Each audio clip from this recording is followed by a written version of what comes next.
The silence in the pediatric ICU was the kind that carved itself into your bones and stayed there forever. For 72 hours, Sheikh Khalil Al-Rashid had sat beside the hospital bed, watching his 8-year-old daughter Layla drift deeper into a place where no voice could reach her.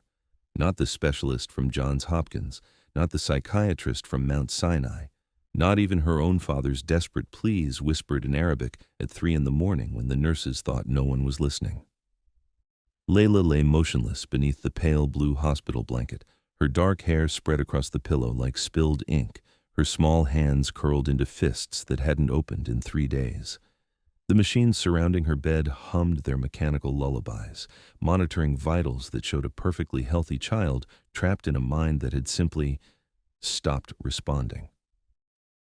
"She's physically fine," Dr. Rebecca Martinez had explained for the 3rd time that morning, her voice carrying the weight of someone who had run out of medical answers. "All her neurological functions are normal. Her autism has created a dissociative episode triggered by trauma, but we don't understand why she won't wake up. It's as if she's chosen to retreat so far inward that our—" "That what?" Sheikh Khalil's voice was barely a whisper, but it carried the authority of a man who owned half the commercial real estate in Manhattan and had never encountered a problem that money couldn't solve. Until now. Dr. Martinez hesitated. "That she doesn't want to come back." The Sheikh's hands trembled as he touched his daughter's forehead, feeling the warmth of life beneath skin that might as well have been marble. 3 days ago, Layla had been laughing in Central Park, spinning in circles under the autumn leaves, her favorite blue hijab fluttering like butterfly wings. Then, the car accident. Not a scratch on her, but the sound of screeching brakes and shattering glass had sent her spiraling into a place where no amount of wealth or power could follow. He had flown in specialists from London, Switzerland, Saudi Arabia. Child psychologists, autism experts, neurologists who commanded fees of $50,000 for a consultation. They filled the hallway outside her room like an expensive, helpless chorus, each offering theories but no solutions. And still, Layla slept. If you're enjoying this story of hidden connections and unexpected hope, don't forget to hit the like button and subscribe. Drop a comment telling me where in the world you're watching from. I love hearing from you. What Sheikh Khalil didn't know, what none of the specialists crowding the pediatric wing knew, was that 5 floors below in the hospital's basement, a man was humming an Arabic lullaby while mopping the emergency room floors. The same lullaby Layla's grandmother had sung to her before she died. The same melody that could reach places medicine couldn't touch. But that man was invisible. Just another face in navy blue scrubs pushing a yellow bucket on wheels. Someone the powerful noticed only when the floors weren't clean enough. His name was Omar Hassan, and he was about to change everything. The morning of the accident, Sheikh Khalil Al-Rashid stood at the floor-to-ceiling windows of his corner office on the 42nd floor of the Chrysler Building, watching Manhattan spread beneath him like a conquest he had claimed piece by piece. His reflection in the glass, silver-threaded beard, tailored Brioni suit, eyes that had learned to calculate profit margins before most people learned to read, overlaid the city like a ghost of empire. On his mahogany desk, 3 phones buzzed simultaneously.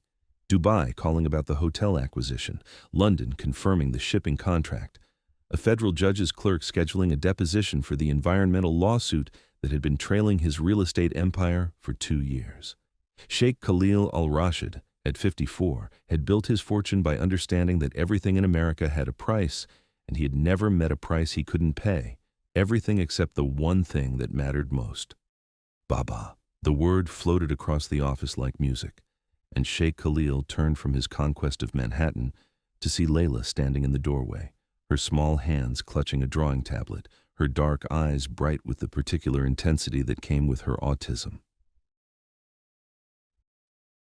A laser focus that could spend 3 hours perfecting the curve of a bird's wing or memorizing the pattern of Arabic calligraphy. "Habibti," he said, setting down the phone that connected him to a billion-dollar deal and focusing entirely on his daughter. "What have you created today?" Layla walked to his desk with the careful, measured steps of a child who experienced the world in textures and rhythms others couldn't feel.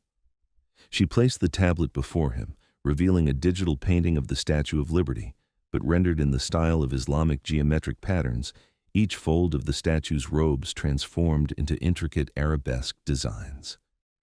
"It's for your office," she said, her voice soft but clear. "So when people come to see you, they'll know that beautiful things can come from two places at once."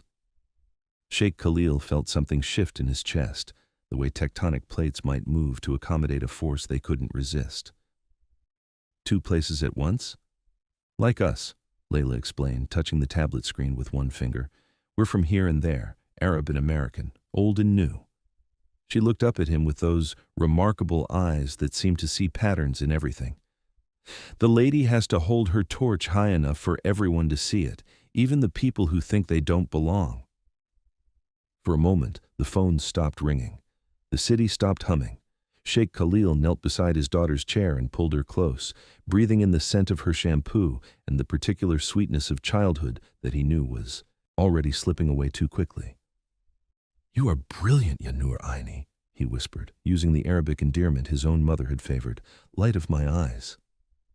"Can we go to the park?" Layla asked, her fingers already tracing new patterns in the air, an unconscious habit that helped her process the world's overwhelming input. "I want to see the leaves changing colors. Mrs. Rodriguez said they make the same patterns as the ones in your prayer rug." Sheikh Khalil glanced at his desk, where 3 deals worth hundreds of millions of dollars waited for his signature. Then he looked at his daughter, who was asking for nothing more than an afternoon beneath trees that cost nothing and belonged to everyone. "Get your jacket," he said, already reaching for his coat. "Let's go see those patterns." They left the Chrysler building together, father and daughter, the man who owned a substantial piece of Manhattan and the 8-year-old who saw beauty in the spaces between things.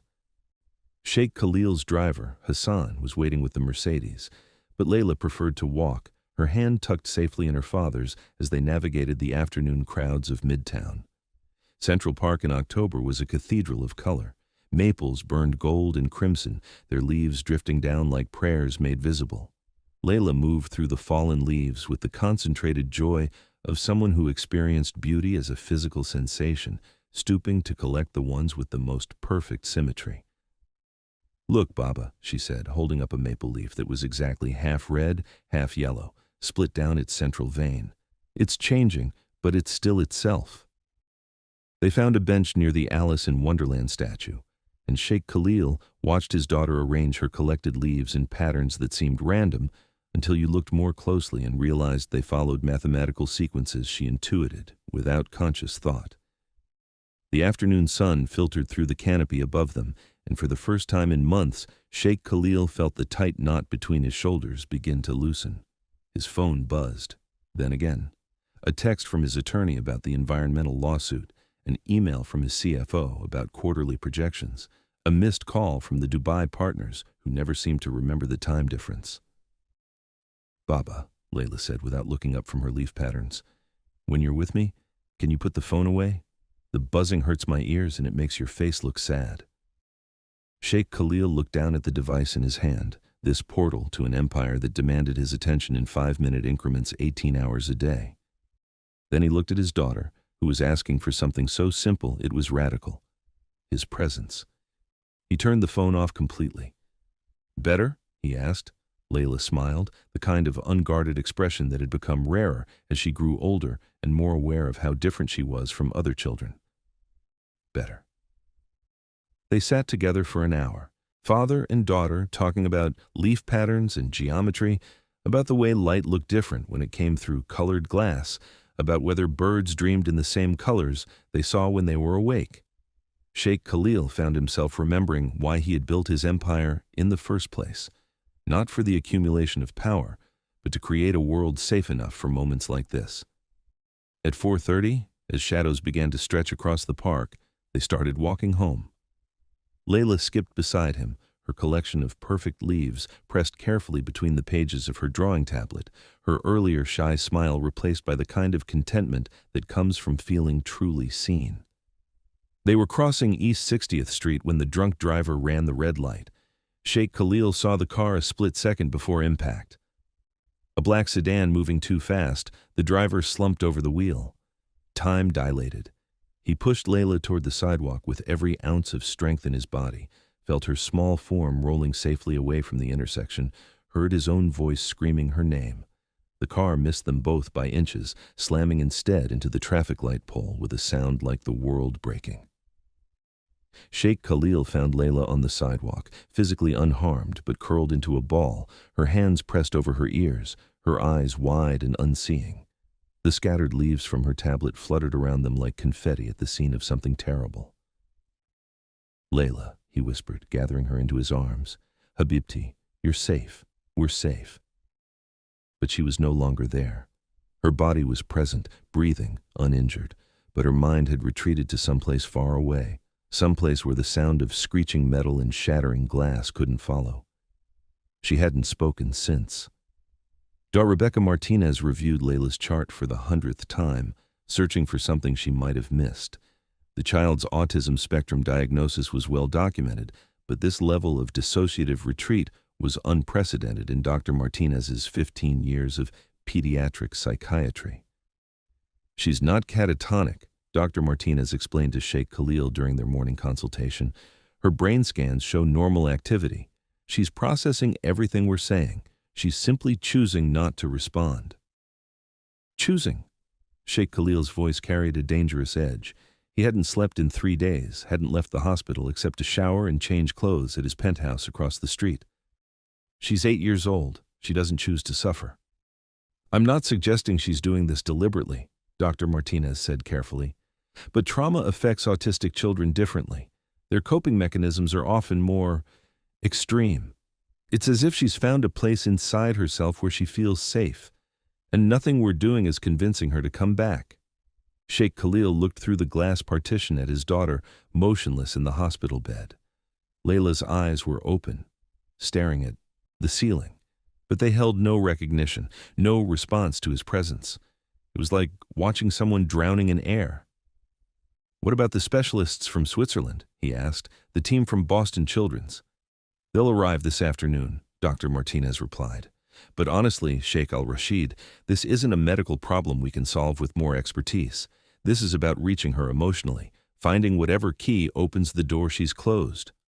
"Then tell me what that key is," Sheikh Khalil said, and for the first time since the accident, his voice cracked with something beyond exhaustion.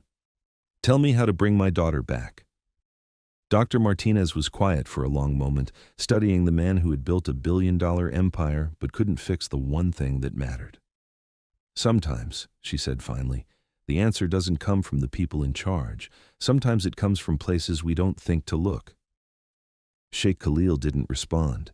He was watching his daughter through the glass, this little girl who saw patterns in everything, who could find beauty in the spaces between things, who had once told him that beautiful things could come from 2 places at once. If only he knew how to reach the place she had gone. Omar Hassan pushed his mop across the emergency room floor in steady, meditative strokes, the rhythm as familiar as breathing. 22 years old, tall and lean, with hands calloused from work and eyes that held the particular weariness of someone carrying responsibilities beyond his years. His navy blue janitor's uniform was neatly pressed, his ID badge clipped precisely to his chest pocket, his movements efficient in the way of someone who understood that visibility came from competence, not noise. The emergency department at 3 in the morning was a strange kind of purgatory. Trauma cases rushed through like weather systems. Sudden, intense, then gone, leaving only the aftermath to be cleaned. Omar had mopped blood from these floors, bleached vomit from the chairs, sanitized surfaces that had witnessed the full spectrum of human fragility. He was invisible here, which suited him perfectly. "Omar," called Dr. Sarah Kim, the overnight attending physician, hurrying past with a chart tucked under her arm. "Room 12 needs attention when you get a chance. Nothing urgent." "Right away, Dr. Kim," Omar replied, his English accented with traces of Lebanese Arabic, despite having lived in New York since he was 6. Room 12 was empty now, but the medical equipment still bore evidence of whatever crisis had played out there hours earlier. Omar worked methodically, wiping down surfaces, replacing linens, restocking supplies. His hands moved automatically while his mind wandered to other things. The rent due next week, his little brother Samir's upcoming parent-teacher conference, the Arabic literature course he was taking online through NYU, paid for in installments so small the university probably lost money. processing the payments. As he worked, Omar hummed softly under his breath, an old lullaby his grandmother had taught him back in Beirut, before the bombs made music impossible, before his family fled to Brooklyn with nothing but the clothes they wore and the songs they carried in memory. Nam, Nam, Ya Habibati, Nam, Nuri Oyuni, Nam, Bukra Betishufi Dunya, Helwe, Ya Hilwe, Nam. Sleep, sleep, my beloved, sleep, light of my eyes, sleep. Tomorrow you'll see a beautiful world, my beautiful one. Sleep. The melody was simple, ancient, passed down through generations of mothers and grandmothers who understood that sometimes the most powerful medicine came not from prescriptions, but from the human voice, carrying love across the darkness. Omar had learned this lullaby at his grandmother's knee in their small apartment in Burj Hamoud, the Armenian quarter of Beirut, where Lebanese and Armenian and Palestinian families lived layered on top of each other like pages in a book of survival. His grandmother, Teta Mariam, had sung it to him during the worst of the bombing, when the apartment building shook like an earthquake and the power went out for days at a time. Music, she had told him, her weathered hands stroking his hair as explosions lit the night sky, is the only thing they cannot take from us. It lives here. She touched her chest, and here. She touched his forehead, and when the world is too frightening, we can go there and be safe. Now, 22 years old and 5,000 miles from that bombed-out apartment, Omar still carried his grandmother's songs. They surfaced at unexpected moments, while mopping floors, while walking home from work at dawn, while helping his 8-year-old brother Samir with homework at their kitchen table in Astoria. The songs were his inheritance, more valuable than money, because they could not be lost or stolen or devalued by market forces. They were proof that beauty could survive anything, even war. Omar finished room 12 and moved his cart to the next section, passing the bank of elevators that connected the emergency department to the rest of the hospital. Through the security glass, he could see into the elevator lobby, where a few people waited. An older woman clutching a purse, a man in scrubs heading upstairs, a security guard making his rounds. As Omar pushed his mop bucket past the elevators, he heard something that made him pause. A voice speaking Arabic, but not the Lebanese dialect of his childhood or the Palestinian Arabic of his neighbors in Astoria. This was Gulf Arabic, formal and musical, the kind he recognized from the imam at their mosque who had grown up in Kuwait. The voice was coming from the elevator, barely audible through the security glass. Omar glanced up to see a well-dressed man in an expensive suit, probably in his 50s, speaking into a cell phone in rapid, worried Arabic. La, mish mumkin. No, it's not possible. Al-Atfal. Al-Awlad ma bainsa. Children, don't forget. Shu Azamel? What should I do? The elevator doors closed and the man disappeared upward, but his voice lingered in Omar's mind.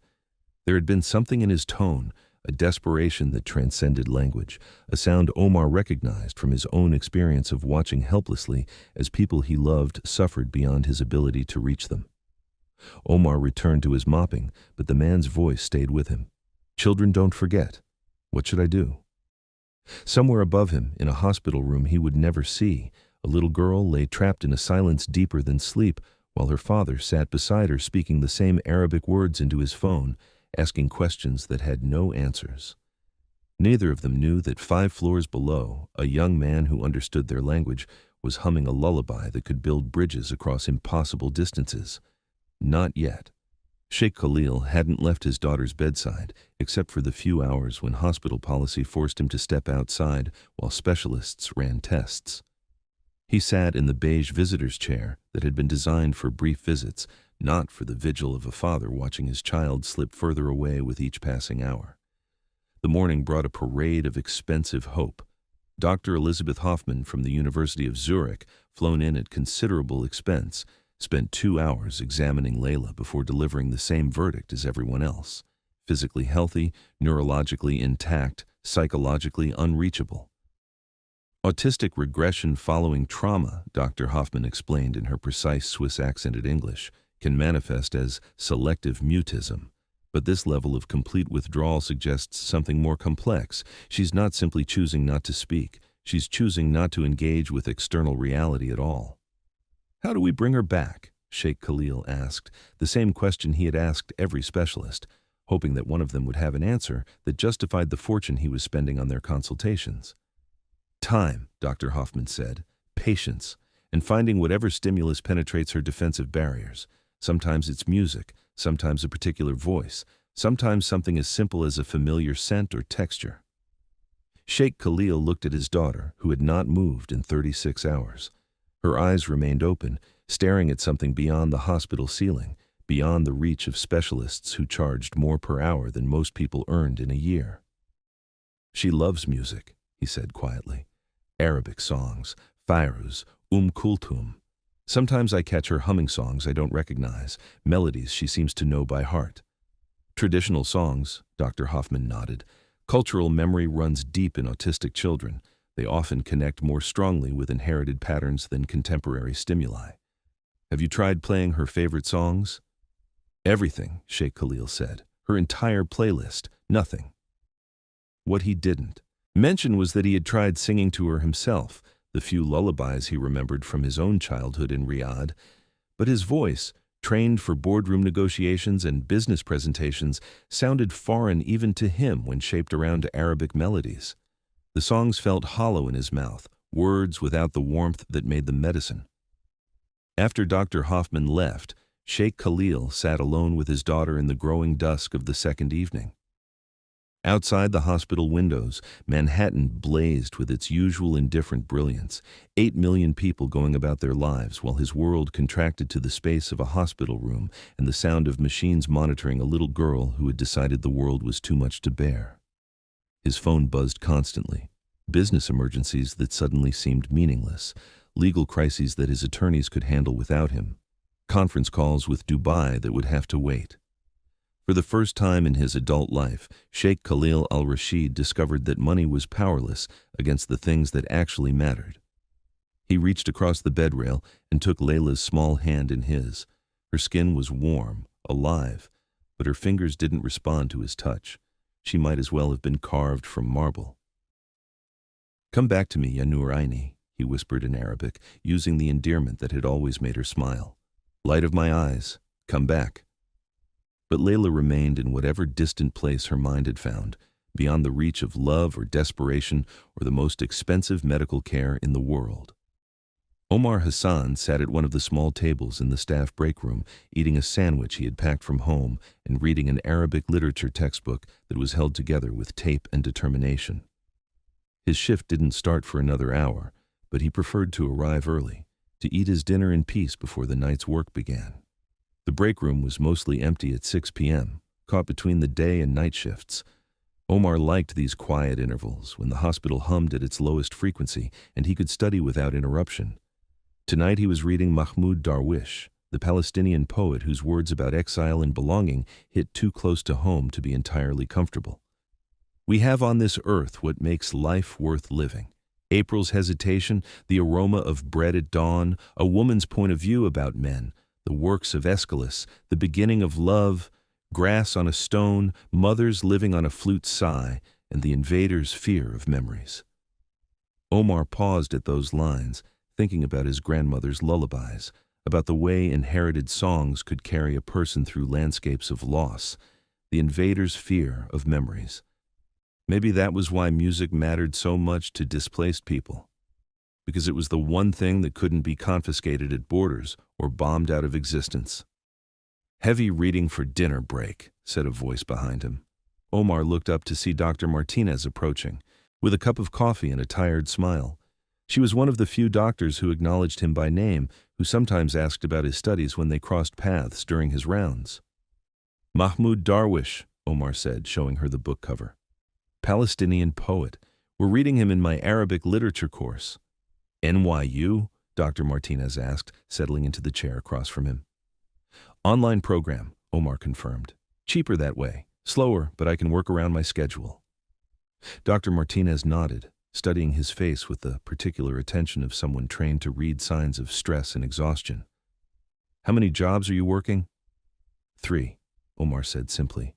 here, a grocery store in Astoria, and weekend cleaning for an office building in Queens. My brother Samir starts high school next year. Good schools cost money. What's your major? Comparative literature, with a focus on Arabic poetry and its influence on contemporary Middle Eastern writers. Omar closed the book carefully, aware that academic discussions made some people uncomfortable when they came from someone whose primary job involved mop buckets. It sounds more impressive than it is. It sounds impressive because it is impressive, Dr. Martinez said firmly. 3 jobs and a college degree. That takes incredible dedication. Omar shrugged, uncomfortable with praise that felt disconnected from the reality of his daily life. My grandmother always said education was the only thing they couldn't take away from you, even if it takes longer to get it. She sounds like a wise woman. She was. Omar's voice softened. She died when I was 16, just after we moved to New York. Cancer. We couldn't afford the treatment that might have helped. He paused, surprised at himself for sharing something so personal. She's the one who taught me the songs. Songs? Lullabies, mostly. Old Lebanese folk songs. She said they were more powerful than medicine because they could reach places pain couldn't touch. Omar smiled, remembering his grandmother's weathered hands moving in rhythm with melodies that seemed to have existed forever. I think she was right about that. Dr. Martinez was quiet for a moment, something shifting in her expression. Omar, can I ask you something? Do you still sing those songs? Sometimes, he said, puzzled by her sudden interest. Why? Dr. Martinez hesitated, then leaned forward slightly. There's a patient upstairs. 8-year-old girl, autistic, went into dissociative retreat after a traumatic event 3 days ago. Nothing we're trying is reaching her. Her father is, well, he's exhausted every medical option. Omar waited, sensing there was more. She comes from an Arabic-speaking family, Dr. Martinez continued. And I keep thinking about what you just said, about songs reaching places pain can't touch. She paused. Would you be willing to try something unconventional? I'm not a doctor, Omar said carefully. I mop floors. I know exactly who you are, Dr. Martinez replied. You're someone who understands that healing comes in many forms. And sometimes the most powerful medicine doesn't come from the people with degrees on their walls. Omar considered this, thinking about his grandmother's voice in the darkness of their bombed-out apartment, about the way ancient melodies could create safe spaces in the middle of chaos. What would you want me to do? Just be yourself, Dr. Martinez said. Come upstairs during your rounds tonight. If you feel moved to sing, sing.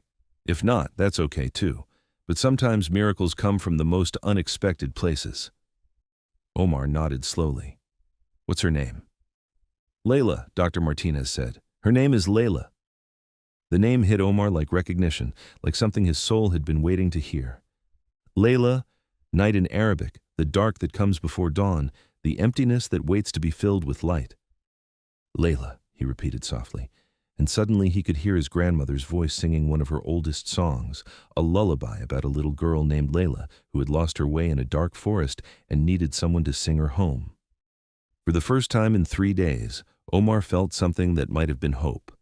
Tomorrow night, when his regular cleaning rounds brought him to the pediatric ICU, he would discover whether his grandmother's songs could build bridges across the spaces where medicine stopped and miracles began.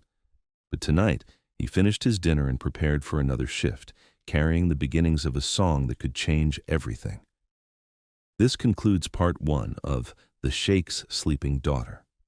In this section, we've established the collision between 2 worlds, Sheikh Khalil Al-Rashid's desperate wealth and Omar Hassan's invisible wisdom, setting up the emotional architecture for the transformation to come. Omar Hassan pushed his cleaning cart through the hushed corridors of the pediatric ICU, the wheels rolling silently across polished floors that reflected the soft glow of emergency lighting. This was his favorite time to work.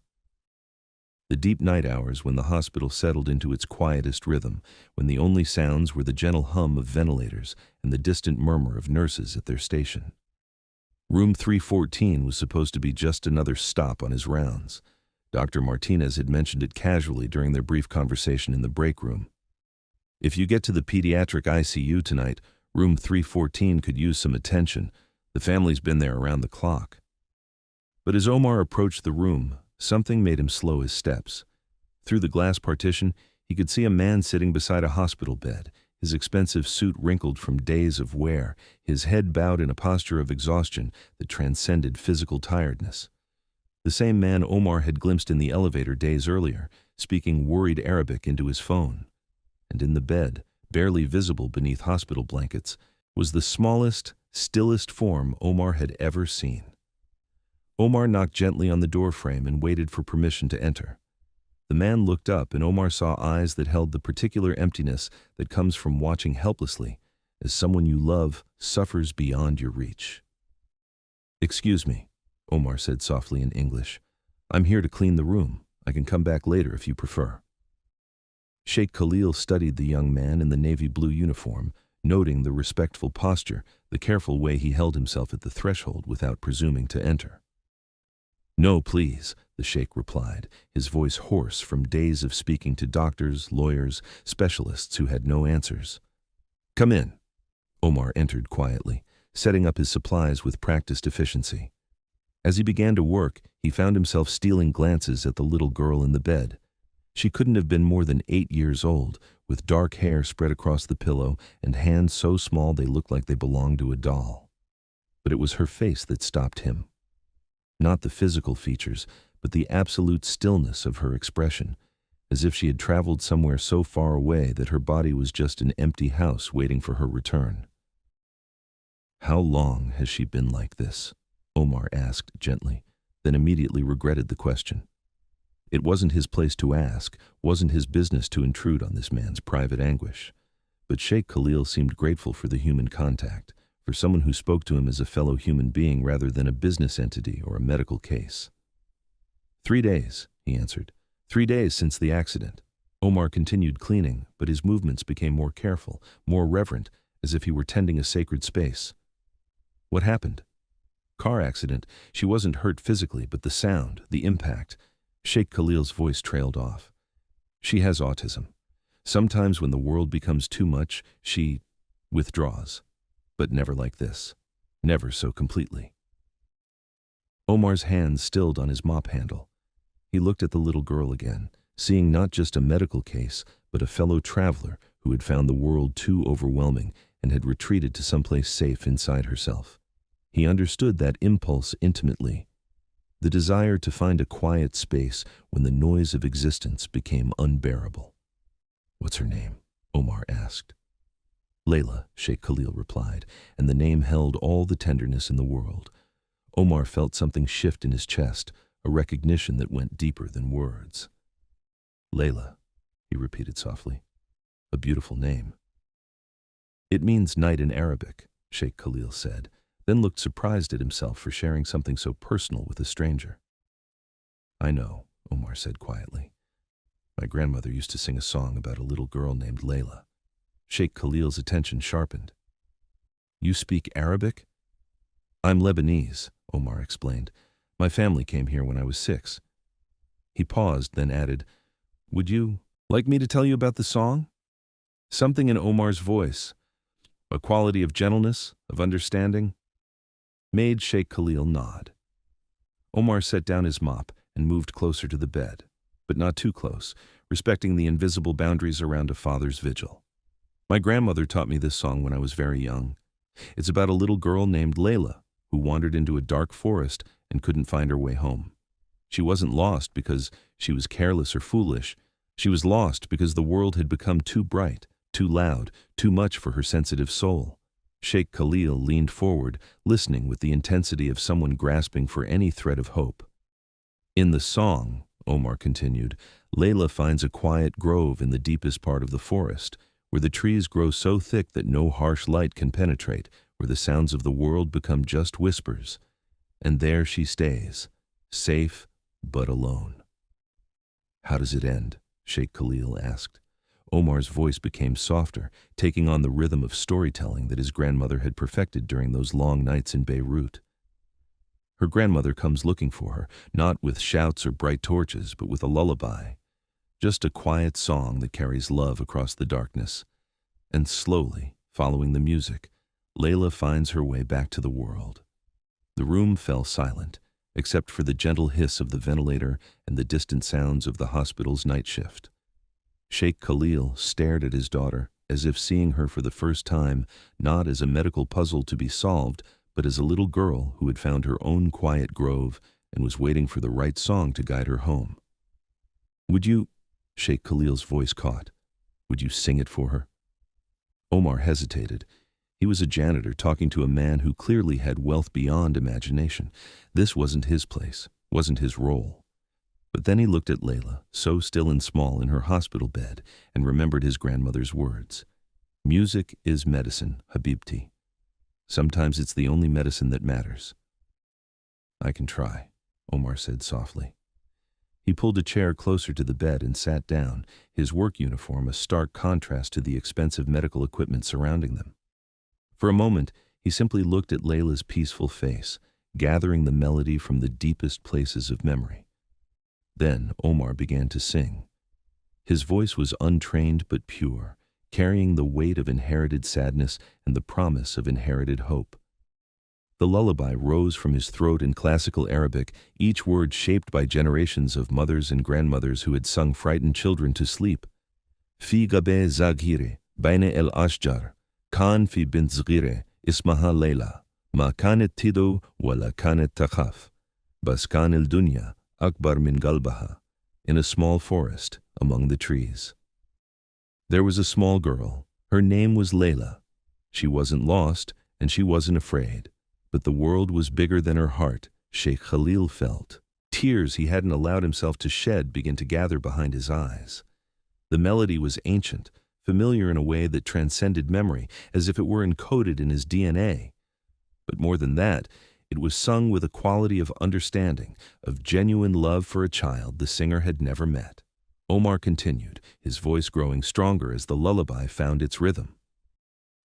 "Jadatha ganet laha min ba'id, sautaha wasal el-ghabe el-ba'idi, wa Layla sam'it el-hub fi el-ghine, wa rajait lil-bayet salme wa sa'idi." Her grandmother sang to her from afar. Her voice reached the distant forest. And Layla heard the love in the song, and returned home, safe and happy. As the last notes faded, something extraordinary happened. Layla's left hand, which had been motionless for 3 days, moved. Just slightly, just enough to curl one finger around the edge of her blanket, but it was movement, voluntary and purposeful. Sheikh Khalil gasped, gripping the bedrail. "Did you see "I saw," Omar whispered. They both watched Layla's face, searching for any other sign of response. For a long moment, nothing changed. Then, so softly they almost missed it, came a sound. Not words, not even a whisper, but a small sigh, the kind a child makes when settling deeper into sleep, but not the kind of sleep that's an escape from the world, the kind that's a preparation for waking. "She heard you," Sheikh Khalil said, his voice thick with emotion. "After 3 days of silence, she heard you." Omar looked at the little girl who shared his grandmother's favorite song, feeling a connection that transcended the boundaries of class, culture, and circumstance. "Sometimes," he said quietly, "the old songs remember things we've forgotten." "What things?" "That love can travel any distance, that home isn't a place, it's a feeling. That sometimes the most powerful medicine is just someone letting you know you're not alone." Sheikh Khalil studied this young man who had appeared in his daughter's room like an answer to prayers he hadn't known how to voice. "What's your name?" "Omar Hassan." "Omar," Sheikh Khalil repeated, then switched to Arabic. "Thank you. From the bottom of my heart, shukran." "It was nothing," Omar replied in Arabic, then corrected himself. "It was everything." Sheikh Khalil was quiet for a moment, processing what had just happened. His daughter, unreachable for 3 days despite the efforts of the most expensive specialists in the world, had responded to a lullaby sung by a hospital janitor. The irony would have been bitter if it hadn't been so beautiful. "Omar," he said carefully, "may I ask you something?" "Of course." "What do you do when you're not here? Besides this job?" Omar hesitated, unsure how to explain his life to someone who clearly lived in a completely different universe. I'm studying literature at NYU, online program, and I have another job at a grocery store in Queens. I'm trying to save money for my younger brother's education. Literature. Arabic literature, with a focus on traditional poetry and its therapeutic applications. Omar smiled self-consciously. It sounds fancier than it is. Sheikh Khalil felt something he hadn't experienced in years, genuine surprise. Therapeutic applications? The old poets understood something we've forgotten in modern medicine, Omar explained, warming to a subject he rarely got to discuss. They knew that certain rhythms, certain combinations of sounds and meanings, could heal psychological wounds that conventional treatment couldn't touch, especially in traumatic cases involving children. You mean this isn't just a hobby for you? You've actually studied this? It's my thesis project, Omar said simply. The intersection of inherited cultural trauma and traditional healing practices in Arabic poetry. My grandmother was my first case study. Sheikh Khalil leaned back in his chair, trying to process this revelation. Your grandmother? She survived the Lebanese Civil War. PTSD, though they didn't call it that then. The only thing that helped her was singing the old songs, especially to children. She believed that music could rebuild neural pathways that trauma had damaged. Omar glanced at Layla. Looking at your daughter's response just now, I think she might have been right. If you're hooked on this story, make sure to subscribe and turn on notifications so you never miss an upload. Your support means everything and helps me bring you more emotional stories like this one. For a long moment, the two men sat in comfortable silence, watching Layla's peaceful face for any further signs of movement. The city hummed beyond the hospital windows, but inside room 314, time seemed suspended in the space between despair and hope. Omar, Sheikh Khalil said finally, I need to ask you something, and I hope you'll forgive the directness. I've spent 3 days watching the most expensive doctors in the world fail to reach my daughter. You walked into this room, and in 10 minutes, you gave me the first sign of hope I've had since this nightmare began. Omar waited, sensing that something significant was about to shift. I don't believe in coincidence, Sheikh Khalil continued. I believe in providence, and I believe that you being here tonight, knowing that song, understanding what my daughter needs, that's not an accident. I'm just doing my job, Omar said quietly. No, Sheikh Khalil replied firmly. You're doing something much more important than that. You're practicing a kind of medicine that doesn't exist in any textbook. Omar looked at Layla, whose breathing seemed deeper now, more settled. My grandmother used to say that healing wasn't about fixing what was broken, it was about remembering what was never damaged in the first place. The soul, Sheikh Khalil murmured. The soul, Omar agreed. Sheikh Khalil pulled out his phone and scrolled through his contacts until he found his attorney's number. Omar, I want to ask you something, and I need you to consider it seriously. Okay. I want to hire you. Not as a consultant, not as a contractor, but as part of my daughter's care team.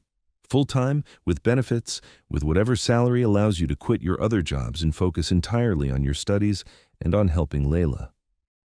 Omar felt the world tilt slightly.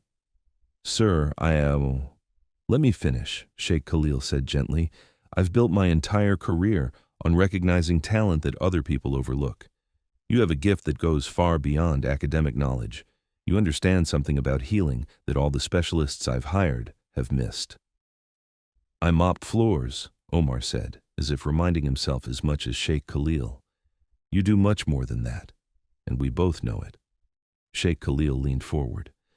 Omar, I've spent the last 3 days learning that money can't buy the most important things in life, but maybe money can create space for the most important things to happen. Omar was quiet for a long time, looking at Layla's small form in the hospital bed. What would you want me to do? Be yourself. Sing to her when she needs songs. Talk to her when she needs words. Help her find her way back to a world that hasn't learned how to be gentle enough for children like her. And my studies? I'll pay for them. All of them. Tuition, books, everything. Consider it an investment in a kind of medicine the world desperately needs more of. Omar felt tears threatening for the first time since his grandmother's funeral. Not tears of sadness, but of recognition. The feeling of being seen for who he truly was rather than just the uniform he wore, or the job that paid his bills. "I need to think about it," he said finally. "Of course. But Omar, there's something else I want you to consider." "What's that?" Sheikh Khalil's voice became softer, more personal. "I haven't been able to reach my daughter in 3 days, not with love, not with desperation, not with all the resources at my disposal. But you reached her in 10 minutes with a song my grandmother probably knew too." Omar looked up, meeting the older man's eyes. "Maybe," Sheikh Khalil continued, "this isn't just about helping Layla. Maybe it's about helping me remember how to be the father she needs. A father who understands that the most valuable things can't be bought, only received, only recognized when they appear in the most unexpected places." Omar walked through the automatic doors of New York Presbyterian Hospital. But this time, he wasn't wearing his navy blue janitor's uniform. Instead, he wore his best khaki pants and a white button-down shirt he had ironed 3 times to make sure it looked professional enough for what he was about to do. Dr. Martinez was waiting for him at the nurse's station, coffee in hand and a curious expression on her face. "Omar, you're early for your shift." "Actually," Omar said, his voice nervous but determined, "I wanted to talk to you about something." "Of course. What's on your mind?" Omar glanced around the bustling morning shift, then lowered his voice. "Last night, when I was cleaning room 314, something happened." Dr. Martinez set down her coffee and gave him her full attention. "The little girl? Layla? She responded to music, to a lullaby I sang in Arabic." Omar paused, still hardly believing it himself. "Her father wants to hire me to be part of her care team." Dr. Martinez's eyebrows rose. "Omar, that's wonderful. But what does that mean for your position here?" "That's what I wanted to ask you about. He's offering to pay enough that I wouldn't need this job anymore, or the grocery store job. I could focus entirely on my studies and on helping Layla." Dr. Martinez was quiet for a moment, studying Omar's face. "How do you feel about it?" "Terrified," Omar admitted. "I've never done anything like this before. I don't have medical training. I don't know if I'm qualified to co." "Omar," Dr. Martinez interrupted gently, "yesterday I watched a team of specialists from 3 countries fail to reach that little girl. You succeeded where they couldn't. That's not about medical training. That's about understanding." "But what if it was just a fluke? What if I can't help her again?" Dr. Martinez smiled. "What did your grandmother tell you about the songs?" Omar thought for a moment. "That they worked by reminding people they weren't alone." "Then that's your qualification right there. You understand that healing isn't just about fixing what's broken, it's about connection." Dr. Martinez picked up her coffee again, cradling it between her hands. "Omar, in 15 years of pediatric medicine, I've learned that the most important breakthroughs usually come from the most unexpected places. From janitors who understand poetry, from custodians who carry centuries of inherited wisdom. You think I should take it? I think you should trust yourself, and I think that little girl upstairs has been waiting her whole life for someone who understands the language her soul speaks." Omar nodded slowly, feeling the weight of decision settling around him like a cloak he wasn't sure he was ready to wear.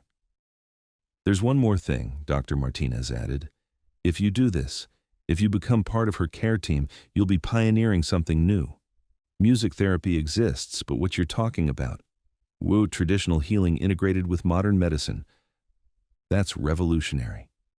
"Revolutionary sounds scary. Revolutionary sounds necessary." Dr. Martinez's voice grew firmer.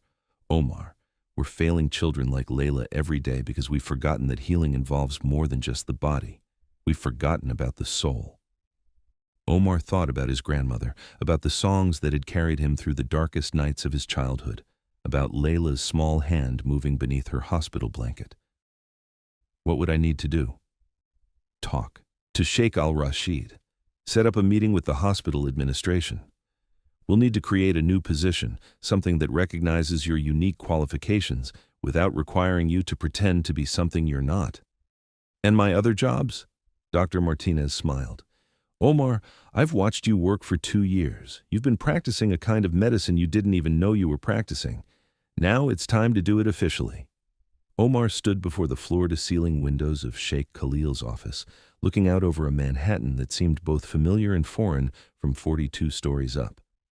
The same city he had navigated on foot and by subway for 16 years, but from this height it looked like a different country entirely. "Coffee?" Sheikh Khalil asked, gesturing toward an elaborate espresso machine that probably cost more than Omar made in 6 months. "Please," Omar said, then immediately worried that he should have asked what kind, whether there were options he should know about, whether there was some protocol for accepting coffee in a billionaire's office. But Sheikh Khalil simply made 2 cups of strong Arabic coffee, the kind Omar remembered from his grandmother's kitchen, and handed one to him without ceremony. "How is she this morning?" Omar asked. "Better, not awake, but different, more peaceful. The doctors say her brain activity has changed, become more like natural sleep than the dissociative state she was in before." Sheikh Khalil sat down across from Omar, and for the first time since the accident, his posture suggested something other than exhaustion. "They're calling it a breakthrough." "That's wonderful." "It's because of you," Sheikh Khalil said simply, "because of that song." Omar sipped his coffee, tasting cardamom and memories. "My grandmother would say the song was always there, waiting for someone to sing it." "Tell me about her," Sheikh Khalil said. "Your grandmother." Omar settled back in his chair, surprised by how easy it was to talk to this man despite the vast differences in their circumstances. Her name was Mariam Hassan. She was born in a small village outside Baalbek, married my grandfather when she was 16, raised 6 children during the war. The Civil War? All of them. The 6-Day War, the Civil War, the Israeli invasion. She said she stopped counting conflicts after a while because it was easier to just focus on keeping her family alive. Sheikh Khalil nodded, understanding the weight of that particular history. When the bombing got bad in the 80s, she would gather all the neighborhood children in the basement of our building and sing to them for hours, not just to keep them calm, but to keep them themselves. She said trauma tried to steal children's souls, and music was how you built walls around what was precious. "How did you end up here?" "She got sick, cancer. The treatment in Lebanon was..." Omar shrugged. "My parents brought us here when I was 6, hoping for better medical care. She lived for 2 more years, long enough to learn English, long enough to see me start school, long enough to teach me that being displaced didn't mean being lost." "She sounds like a remarkable woman." She was. But she would have said there was nothing remarkable about it. She would have said that love travels with you wherever you go, and as long as you remember how to give it away, you're never really homeless. Sheikh Khalil was quiet for a moment, thinking about his daughter lying in a hospital bed 5 blocks away. "Omar, I want to share something with you, and I hope you'll understand why I'm telling you this." Omar waited. "I built this empire," Sheikh Khalil gestured toward the city spread below them, "because I wanted to make sure my family would never be vulnerable the way my family was in Saudi Arabia, never dependent on anyone else's generosity or mercy. But in building these walls, I think I forgot how to let love travel across them. I forgot that the most important things can't be protected by money or power." Sheikh Khalil's voice grew softer. "Yesterday, watching you sing to my daughter, I realized that I've been so focused on providing for her that I forgot how to reach her." Omar thought about his own brother Samir, about the way he had worked 3 jobs not just to provide for him, but to be present for him, to make sure he never felt alone in the world. "Maybe," Omar said carefully, "it's not about choosing between providing and reaching. Maybe it's about understanding that real security comes from knowing someone sees you, understands you, loves you exactly as you are." "Is that what your grandmother taught you?" "That's what she showed me, every day in 100 different ways." Omar paused, then added, "And that's what I heard in your voice last night when you said Layla's name. Not the voice of someone trying to fix a problem, but the voice of someone who would do anything to make sure his daughter knows she's loved." Sheikh Khalil felt something shift inside his chest, a loosening of tension he had carried for so long he had forgotten it was there. "Omar, I want to make you an offer, and I need you to consider it not as charity, but as partnership." "I'm listening." "I want to fund your research, all of it, Not just your undergraduate degree, but graduate school, a PhD if you want it, whatever you need to become the world's leading expert on traditional healing modalities for traumatized children. Omar nearly dropped his coffee cup. Sir, that's incredibly generous, but foul? But that's not all. I want to create a foundation, a research institute focused on developing new approaches to pediatric trauma treatment that integrate traditional healing with modern medicine. And I want you to run it. The words hung in the air like something too large to be grasped all at once. You want me to run an institute? I want you to build something that honors your grandmother's wisdom while helping children like Layla find their way back to the world. Sheikh Khalil leaned forward, his voice intense but warm. Omar, last night you did something that teams of specialists couldn't do. Not because you're smarter than they are, but because you understand something they've forgotten. What's that? That healing is about more than just the body or even the mind. It's about the soul. And souls speak languages that medical textbooks don't teach. Omar was quiet for a long time, looking out at the city where he had grown up, where he had learned to navigate between worlds, where he had discovered that being displaced could also mean being perfectly positioned to build bridges. What would happen to my other responsibilities? My brother, my current jobs? Your brother would have a full scholarship to whatever school he wants to attend. Your current jobs would become irrelevant because you'd be doing what you were meant to do. Sheikh Khalil paused. Omar, I'm not offering you charity. I'm offering you the chance to transform how we think about healing traumatized children, to prove that the most powerful medicine often comes from the most unexpected places. Omar thought about his grandmother, about the songs that had sustained entire communities through unimaginable hardship, about Layla's small hand moving beneath her hospital blanket. There's one condition, Omar said finally. Name it. If I do this, if I accept your offer, I want to make sure we never lose sight of what this is really about. Not research for its own sake, but children. Individual children who need someone to sing them home. Sheikh Khalil smiled, the first genuine smile he had managed since the accident. I think your grandmother would be proud of that answer. I hope so. Omar stood up, looking out at the city that had raised him, that had taught him the difference between being seen and being invisible. When do we start? We start today, with Layla. Everything else we build from there. As they shook hands, Omar felt the weight of his grandmother's songs settling around his shoulders like a mantle of responsibility he was finally ready to wear. Somewhere in a hospital room 5 blocks away, a little girl was waiting for someone to sing her home. And for the first time since the accident, Omar believed he knew exactly how to do it. The city hummed beneath them, full of its usual noise and motion, but inside the penthouse office, 2 men who had found each other across impossible distances began planning something that would change not just one little girl's life, but the way the world understood the ancient art of healing broken hearts.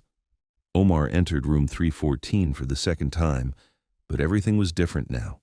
He wasn't wearing a janitor's uniform. He wasn't carrying a mop bucket. He was there by invitation, as part of Layla's official care team, with business cards being printed that would read, Omar Hassan, Director of Traditional Healing Research, Al-Rashid Foundation for Pediatric Wellness. But more importantly, he was there as himself, fully himself, for the first time in years. Sheikh Khalil rose from his bedside chair as Omar approached. How does it feel? He asked. Terrifying and perfect, Omar admitted, like standing at the edge of something much larger than I imagined possible. They both looked at Layla, who appeared exactly as she had the night before. Peaceful but absent, present in body, but traveling somewhere beyond the reach of ordinary conversation. The doctors say her vitals continue to improve, Sheikh Khalil reported. Brain activity more like natural sleep, muscle tension decreased, but still no conscious response. Omar pulled a chair next to the bed and sat down, studying Layla's serene face. Sometimes, he said softly, the journey home takes longer than the journey away, especially when you've traveled very far to find safety. He reached into his backpack and pulled out a small notebook, the same one he had carried through his other jobs, filled with fragments of poetry, lullabies, observations about the healing power of inherited songs. What's that? Sheikh Khalil asked. Songs my grandmother taught me. Some of them go back hundreds of years, passed down through generations of mothers and grandmothers who understood that children sometimes need different kinds of medicine. Omar opened the notebook and began to read, not the words themselves, but the stories behind them. This lullaby came from Palestine, from a grandmother who sang it to children during the Nakba. This one came from Syria, from families hiding in basements during bombing raids. This one came from Lebanon, from my grandmother's mother, who sang it during the famine of 1915. Songs of survival, Sheikh Khalil murmured. Songs of return, Omar corrected gently, because survival isn't enough. These songs are about finding your way back to joy, back to trust, back to the belief that the world can be safe enough for love. Omar looked at Layla again, then began to sing, this time choosing a different lullaby, one his grandmother had reserved for the most frightened children. Ya Nur al-Ain, Ya Gali alaya, Ruhi fiki wa inti rohi, El dunya helwe lamat khuni ma'aya, Wa ana honak, awaki. Light of my eyes, precious to me. My soul is in you and you are my soul. The world is beautiful when you're with me, and I am here, protecting you. As Omar sang, something extraordinary began to happen. Layla's breathing changed, becoming deeper, more rhythmic. Her eyelids fluttered. Not opening, but moving in the way that suggested she was closer to the surface of consciousness than she had been in days.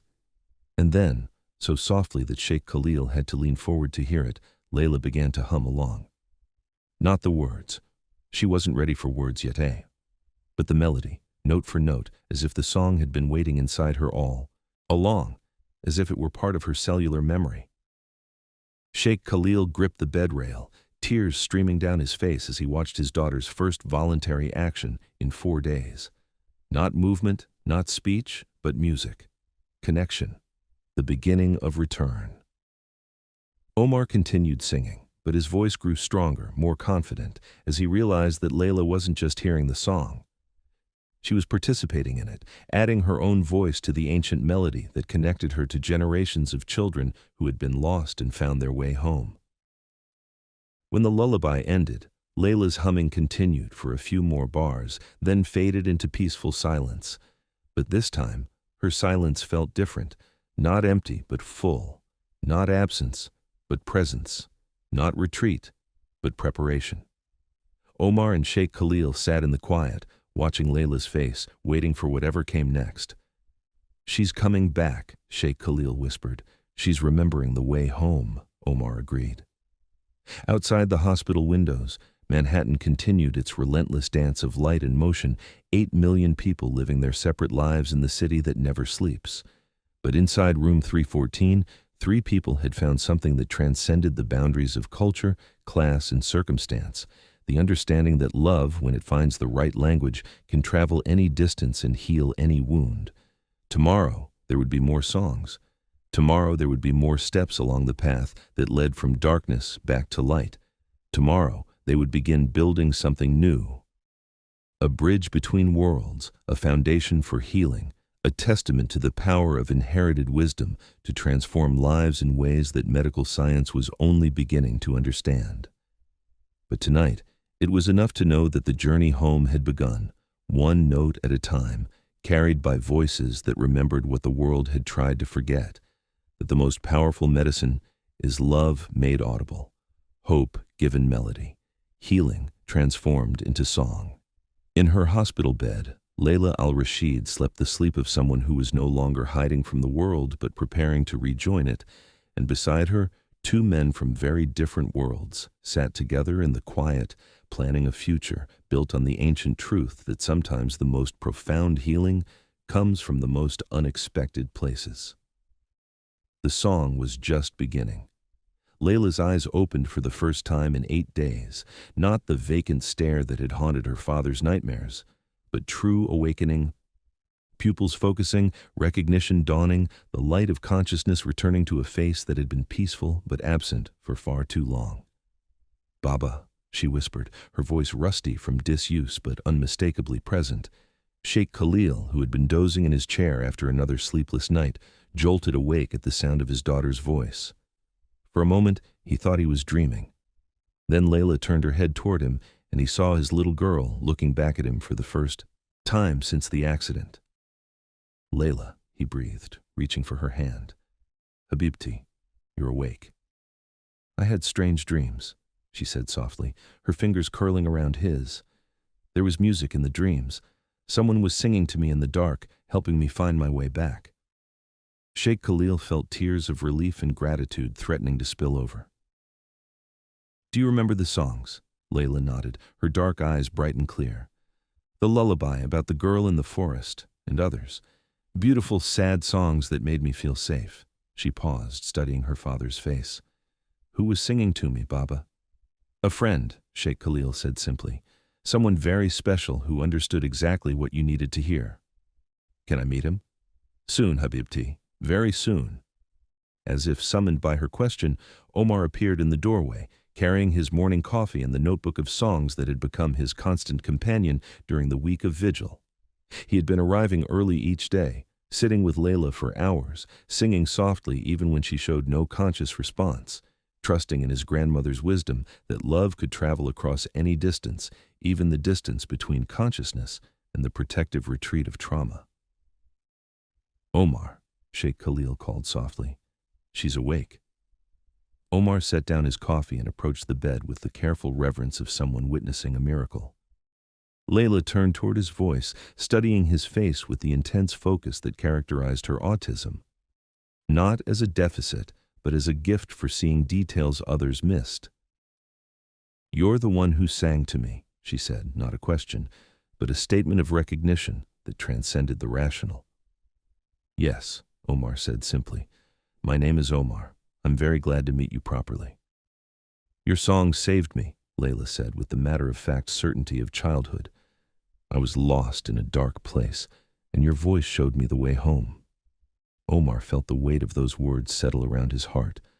"My grandmother taught me those songs. She would have loved to meet you." "Is she in heaven now?" "Yes."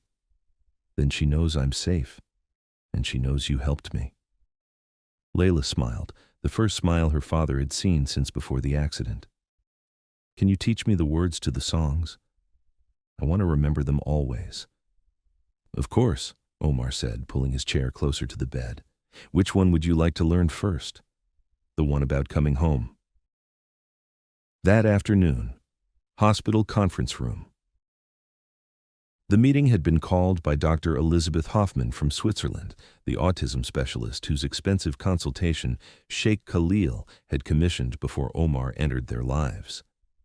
She sat at the head of the polished conference table, surrounded by medical charts, brain scans, and the kind of clinical documentation that reduced human experience to measurable data points.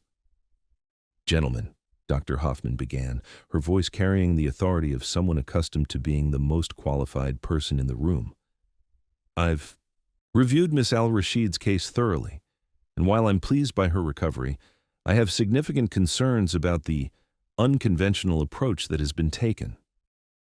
Sheikh Khalil sat beside Omar, both men having agreed that whatever challenges arose from Layla's healing, they would face them together. "What kind of concerns?" Sheikh Khalil asked. "Music therapy is a recognized treatment modality," Dr. Hoffman replied, "but it requires proper training, clinical oversight, and evidence-based protocols. What has happened here, while apparently effective, lacks any scientific foundation." Omar felt something tighten in his chest, the familiar sensation of being dismissed by credentials he didn't possess. "Dr. Hoffman, with respect, the results speak for themselves. Layla responded to traditional healing methods when conventional approaches failed."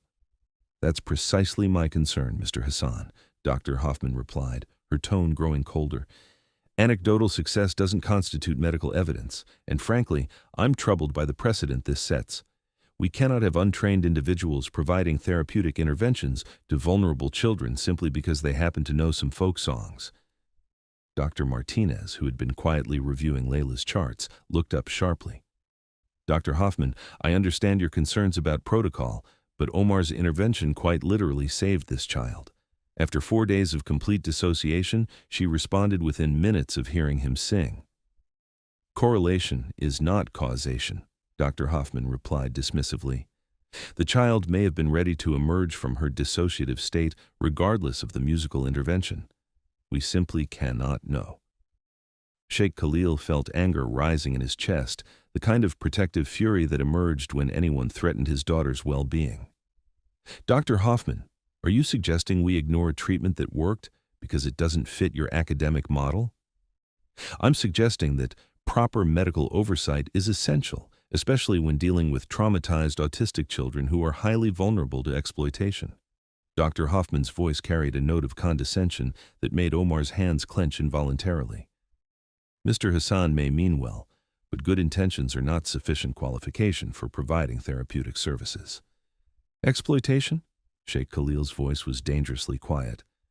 Are you suggesting that Omar exploited my daughter? I'm suggesting that untrained individuals, regardless of their cultural background or good intentions, should not be providing therapeutic interventions without proper supervision and evidence-based protocols. Omar felt the familiar weight of invisibility settling around him, the sense that his worth was being measured by credentials he didn't possess rather than results he had achieved. He thought about his grandmother, about the generations of women who had healed traumatized children with nothing but inherited wisdom and love made audible. Dr. Hoffman, Omar said quietly, what credentials did the mothers and grandmothers have who sang children to sleep during the bombing of London? What evidence-based protocols were they following when they used lullabies to calm traumatized children during the Holocaust? That's hardly comparable. Oh, isn't it? Omar interrupted, his voice growing stronger. Trauma is trauma. Children in crisis are children in crisis, and healing has been happening for thousands of years before medical schools existed to credential it. Dr. Hoffman's expression hardened. Mr. Hassan, I appreciate your passion, but emotion is not a substitute for training. Sheikh Al-Rashid, I strongly recommend that any future therapeutic interventions for your daughter be conducted by licensed professionals with appropriate qualifications. Sheikh Khalil looked at Omar, seeing in his eyes the same pain he himself had felt during years of being dismissed by people who confused credentials with wisdom. Then he thought about Layla, awake and singing softly in her hospital bed, brought back from an unreachable place by songs that carried the accumulated healing wisdom of centuries. Dr. Hoffman, Sheikh Khalil said, his voice carrying the authority of someone accustomed to making decisions that affected millions of dollars and thousands of lives. I want to be very clear about something. Omar Hassan is not an amateur or an enthusiast. He is a scholar of traditional healing practices with demonstrated expertise in exactly the kind of intervention my daughter needed. But he lacks proper medical He lacks proper respect for the bureaucracy that failed my daughter. Sheikh Khalil cut her off. He succeeded where your evidence-based protocols failed. He reached her when your licensed professionals couldn't. Dr. Hoffman's face flushed with professional indignation. Sheikh Al-Rashid, I cannot recommend continued treatment under these circumstances. The liability alone, The liability is mine, Sheikh Khalil replied firmly, as is the decision about what constitutes proper care for my daughter. Then I must withdraw from this case, Dr. Hoffman said, gathering her papers with the sharp efficiency of someone accustomed to having her recommendations followed without question. I cannot be associated with therapeutic practices that lack scientific rigor. I understand, Sheikh Khalil replied. Thank you for your time. After Dr. Hoffman left, the conference room fell into tense silence. Dr. Martinez looked across the table at Omar and Sheikh Khalil, her expression thoughtful. You know she's not entirely wrong, Dr. Martinez said finally. Omar felt his heart sink. Even Dr. Martinez, who had been his advocate from the beginning, was having doubts. Not about Omar's qualifications or the validity of his approach, Dr. Martinez continued quickly, seeing his expression, but about the need for institutional support. What you're doing is groundbreaking, but it needs to be formalized, documented, integrated into our understanding of trauma treatment. What are you suggesting? Sheikh Khalil asked. I'm suggesting that Omar's success with Layla shouldn't be an isolated incident. It should be the beginning of a new approach to pediatric trauma treatment. Dr. Martinez leaned forward, her voice growing excited. What if we could create a program that combines traditional healing practices with modern medical oversight? What if we could train other healers to work alongside medical professionals? Omar felt something shift in his chest, a recognition of possibility he hadn't allowed himself to imagine. A bridge between worlds. Exactly, Dr. Martinez said. Omar, your grandmother's wisdom doesn't need to be validated by medical degrees, but it could be amplified by institutional support, research backing, systematic application. Sheikh Khalil was quiet for a moment, processing the implications. A research institute, what we discussed before, but broader, more comprehensive. The Al-Rashid Institute for Integrative Healing, Dr. Martinez suggested. Traditional healing practices supported by rigorous research, applied in clinical settings, available to children who need exactly what Layla needed. Omar looked out the conference room windows at the city that had raised him, where he had learned to navigate between cultures, languages, worlds. For the first time since Dr. Hoffman's challenge, he felt not defensive, but excited.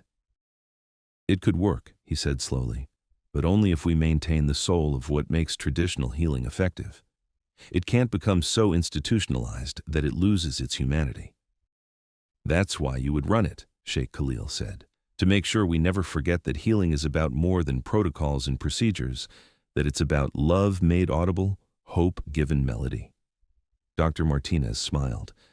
I think your grandmother would be proud. Omar thought about Teta Mariam, about the songs she had carried across oceans and decades, about the faith she had placed in the healing power of inherited wisdom. She would say that the songs were always meant to travel, that keeping them small and private wasn't honoring their power. Then we don't keep them small, Sheikh Khalil said. We let them grow. We let them heal as many children as possible. Layla sat up in her hospital bed, her voice growing stronger as she learned the words to her third lullaby of the day. Omar sat beside her, his notebook open, patiently teaching her each verse while Sheikh Khalil watched from his chair, marveling at the transformation in both his daughter and himself. Omar, Layla said during a pause between songs, why do the songs work? Why did they bring me back when nothing else could? Omar thought carefully about how to explain something so complex to an 8-year-old, then realized that children often understood the deepest truths with greater clarity than adults. Sometimes when we're hurt or scared, our minds travel to a safe place inside ourselves, he began, like a secret room where nothing bad can reach us. But sometimes we go so far into that safe place that we forget how to find the door back out. Layla nodded, her dark eyes intent with understanding. The songs are like a voice calling from outside the safe room, Omar continued, not demanding that you come out, not telling you it's wrong to hide, just letting you know that when you're ready, someone who loves you is waiting to help you find your way back. And the voice has to be someone who understands, Layla said with the insight that often accompanied autism. Someone who knows what it's like to be lost. Omar felt his heart tighten with recognition. Yes. Someone who has been in their own safe room and found their way back. Were you lost once? Omar glanced at Sheikh Khalil, who nodded encouragingly. Yes, Habibti. When my grandmother died, and later when we first came to America and everything was strange and frightening, I used to hide in my room and sing her songs to remember that I wasn't really alone. And now you sing them to help other children remember they're not alone. That's exactly right. Layla was quiet for a moment, processing this with the seriousness of someone for whom understanding patterns and connections was both a gift and a necessity. Baba, she said, turning to Sheikh Khalil, can we help other children learn the songs too? Children who might get lost like I did? Sheikh Khalil felt tears gathering behind his eyes. His daughter, who had just emerged from the deepest kind of retreat, was already thinking about how to help others. Would you like that, Habibti? Yes, I think the songs are too important to keep to ourselves. Layla looked at Omar, and I think Omar is too important to keep to ourselves too. Omar laughed, a sound of pure joy that filled the hospital room like sunlight. Well, we're going to build something together, a place where children can come to learn the old songs and find new ways to heal. Can I help? You already are helping, Omar said, by getting better, by learning the songs, by understanding that healing is something we do together, not something that happens to us alone. Layla smiled and began to sing, her young voice carrying the ancient melody that had brought her home. Sheikh Khalil and Omar joined in, their three voices weaving together in harmony that transcended the boundaries of age, background, and circumstance. Ya Nur al-Ain, Ya Ghali alayya, Ruhi fiki wa inti ruhi, El dunya helwe lamadkhuni ma'aya, wa ana honak awaki. Light of my eyes, precious to me. My soul is in you, and you are my soul. The world is beautiful when you're with me. And I am here, protecting you. Outside the hospital room, nurses paused in their rounds to listen to the music flowing through the corridors. Dr. Martinez, finishing her notes at the nurses' station, smiled as she recognized the sound of healing happening in real time. And somewhere in the space between notes, between voices, between the ancient and the modern, something new was being born. A understanding that the most powerful medicine couldn't be purchased or prescribed, only recognized when it appeared in the most unexpected places and embraced with the courage to let love transform everything it touched. Omar stood in the sunlit atrium of the converted warehouse in Brooklyn that now housed the Al-Rashid Institute, watching children from a dozen different cultural backgrounds learn lullabies in languages their grandparents had spoken. The space hummed with the kind of productive energy that comes from work that matters, voices blending in harmonies that crossed every boundary except the one between pain and healing. Omar, called Dr. Martinez, approaching with a tablet full of research data that would revolutionize how medical professionals understood traditional healing. The preliminary results from our first study are remarkable. 93% of participating children showed measurable improvement in trauma-related symptoms after just 6 weeks of integrated traditional healing. Omar nodded, but his attention was caught by something more important than statistics. Layla Al-Rashid, now 9 years old and thriving, sat in the center of a group of younger children, teaching them the lullaby that had called her home from the dark forest of trauma. The numbers are wonderful, Omar said, but that's what really matters. Dr. Martinez followed his gaze and smiled. She's become quite the teacher. She understands something that took me years to learn, Omar replied, that healing isn't something you receive and keep. It's something you receive and give away. Sheikh Khalil emerged from his office, where he had been reviewing applications for the Institute's expansion into refugee communities across the country. In 6 months, he had discovered that running a healing institute was more fulfilling than any business deal he had ever closed. Omar, he called, we just received approval for the Chicago program and the Denver initiative, and possibly something in Los Angeles.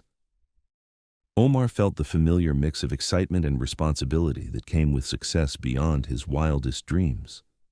Are we ready? We're as ready as anyone can be for something that's never been done before, Sheikh Khalil replied. But that's what pioneers do. They build bridges where none existed before. As the afternoon session ended and families began to gather their children, Layla approached Omar with the serious expression she wore when something important was on her mind. Omar, I've been thinking about something. What's that, Habibti? My father has money to build the institute and you have the songs to fill it. But what do I have to contribute? Omar knelt down to her eye level, seeing in her bright, focused gaze the same intensity that had once retreated so far from the world and now had returned as wisdom. Layla, you have the most important thing of all. What's that? You have the proof that the songs work, that children can find their way home from the darkest places, that healing is always possible, no matter how lost someone might seem. Layla considered this with the seriousness of someone for whom every word carried weight and meaning. So I'm the bridge between the afraid children and the hopeful children? You're the bridge between what was broken and what can be healed, Omar said softly. And that's the most important bridge of all.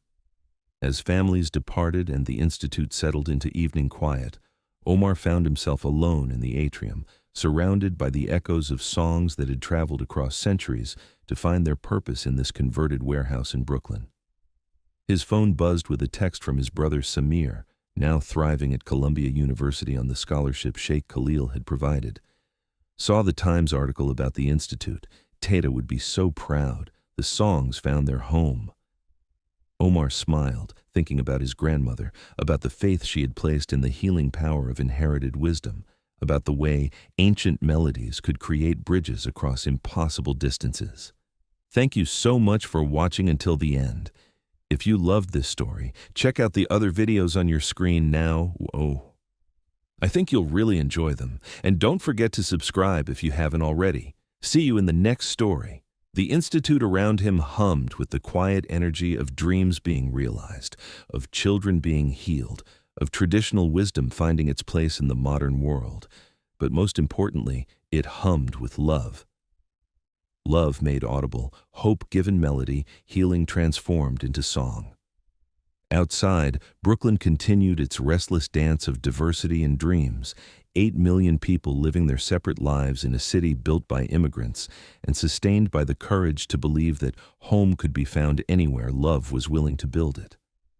But inside the Al-Rashid Institute for Integrative Healing, 3 people who had found each other across impossible distances continued the work of proving that the most powerful medicine comes from the most unexpected places, that healing is always possible, and that sometimes the most important bridges are built not with steel and concrete, but with songs that remember what the world has forgotten, that we are all connected by the deepest threads of human experience, and that love, when it finds its voice, can reach any child who needs to find their way home.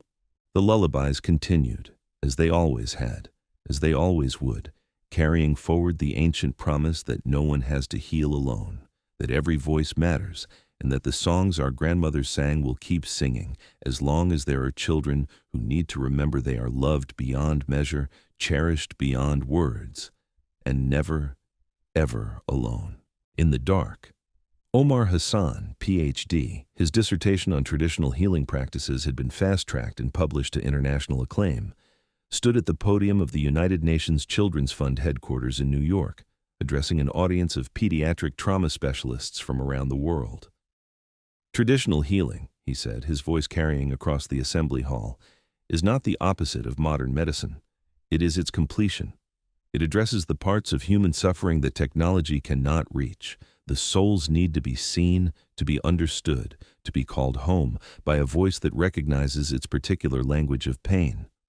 In the front row, Sheikh Khalil Al-Rashid sat beside his daughter Layla, now 10 years old and serving as the Institute's youngest consultant, helping other children understand that autism was not a limitation, but a different way of experiencing the world's overwhelming beauty.